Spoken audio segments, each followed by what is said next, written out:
about to have our bedtime Bible story.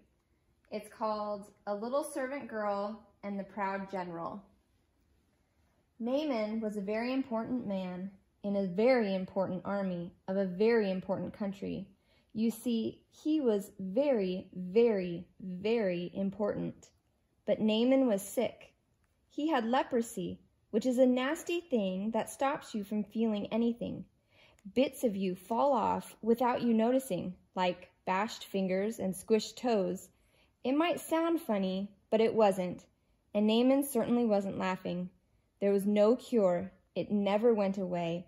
And in the end, it killed you. Naaman needed help. Now there was a little slave girl who worked for Naaman, and she knew someone who could help him. But there was a problem. Naaman was her enemy. Not long before, Naaman had led an army raid on her home in Israel. He had killed her whole family, carried her off to Syria, and made her into his slave. Every night she cried herself to sleep. She had lost everything. Why would she, of all people, want to help Naaman? Didn't she hate him and want to hurt him back? Didn't she want to make him pay for the wrong he had done? That's what you would expect, but instead of hating him, she loved him.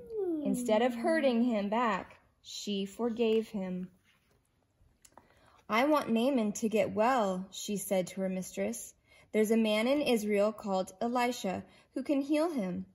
I'll go, said Naaman, loading up his wagons and putting on his flashing armor. But I'll go to the palace because that's where someone important like me gets healed. So he hurried off to Israel and went straight to the king. My healing, please, he announced. I can do lots of things, the king replied, but only God can heal. Just then, a message from Elisha arrived. Send Naaman here, it read. So Naaman hurried off to Elisha's house, but Elisha didn't even come out and greet him. He just sent a servant instead. Doesn't Elisha realize who I am? Naaman thought. But what the servant said next made him even crosser. Wash in there, he said. Just wash? Naaman laughed. In that slimy, stinky river? He looked around to see if this was some kind of a joke. It wasn't. Any person can wash in a river, he thought. I'm Naaman. I am important. I should do something important so God will heal me.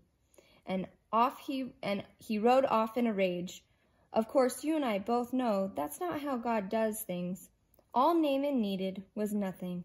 It was the one thing Naaman didn't have. God knew that Naaman was even sicker on the inside than he was on the outside. Naaman was proud. He thought he didn't need God. His heart didn't work properly. It couldn't feel anything.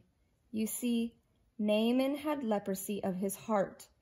God was not only going to heal Naaman's skin, he was going to heal his pride. Naaman finally agreed to wash in the river, and instantly his skin became smooth like a baby. Naaman wanted to pay Elisha.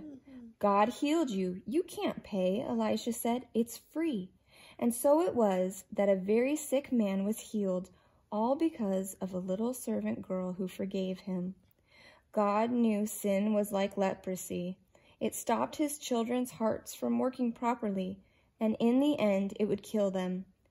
Years later, God was going to send another servant to forgive as she did, to forgive all of God's children, and to heal the terrible sickness in their hearts.